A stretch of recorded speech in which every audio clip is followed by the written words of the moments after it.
Commissioner GS Malik ने Republic Bharat से ये बताया है बातचीत में कि 204 लोगों की डेड बॉडी रिकवर कर ली गई है।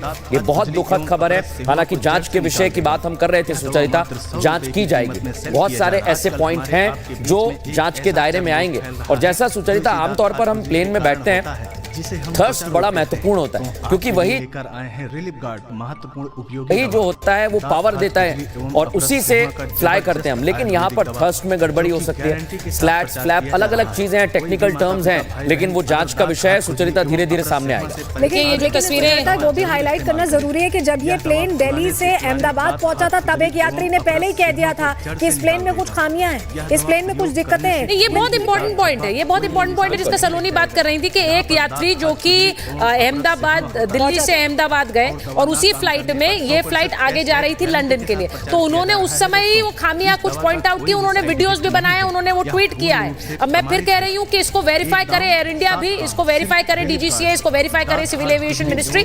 लेकिन अगर इस तरह की कोई टेक्निकल ग्लिचेस प्लेन में एक आम यात्री महसूस कर पा रहा है, क्योंकि आमतौर पर कई बार ऐसी आवाजें आती है जो आम आदमी को नहीं समझ आती, वो प्लेन की उड़ान से जुड़ी होती है। लेकिन अगर उन्हें कुछ अंदेशा था और उन्होंने उसके बारे में ट्वीट किया, तो क्यों नहीं इसके बारे में एयर इंडिया या फिर जो कंसर्न डिपार्टमेंट्स हैं उनको सुध लेनी चाहिए, क्योंकि ये बहुत ही इसका सीधा मतलब तो ये है कि ये एक चूक है। ये चूक भी है और ये बहुत अनयूजुअल है कि अगर एक यात्री को ये महसूस हो रहा है, तो जो वहां पर चेक करते हैं, जो पैरामीटर्स वेरीफाई करते हैं, क्या उन्हें ये महसूस नहीं हुआ? बड़ी बात यह है सुचरिता और मृदुल की वो 2 घंटे की फ्लाइट थी। आप दिल्ली से अगर अहमदाबाद जाते हैं जो 2 से ढाई घंटे का समय लगता है, उतनी देर की वो फ्लाइट थी। ये फ्लाइट 9 घंटे के लिए फ्लाई कर रही थी। तो 9 घंटे के लिए अगर इस बीच अगर 2 घंटे में दिक्कत आ गई, 2 घंटे में यात्री को यह महसूस हो गया, तो क्या जब फ्लाइट वहां अहमदाबाद पहुंची तो एयर इंडिया की जो तमाम कर्मचारी थे या जो भी चेक करते हैं पैरामीटर्स को, जो प्रोसीजर फॉलो होता है, पूरा प्रोटोकॉल होता है, क्या उसे प्रॉपर्ली फॉलो नहीं किया गया? क्योंकि कई बार ऐसा भी देखा जाता है कि जल्दबाजी में टाइम हो रहा है विमान को उड़ाने का, तो फटाफट वो करते हैं। तो क्या वहां कोई लापरवाही हुई है? देखिए इस प्लेन में जो हम बता रहे हैं 230 यात्री और 12 क्रू मेंबर्स, 242 लोग इस प्लेन में सवार थे जो दुर्घटनाग्रस्त हुआ है।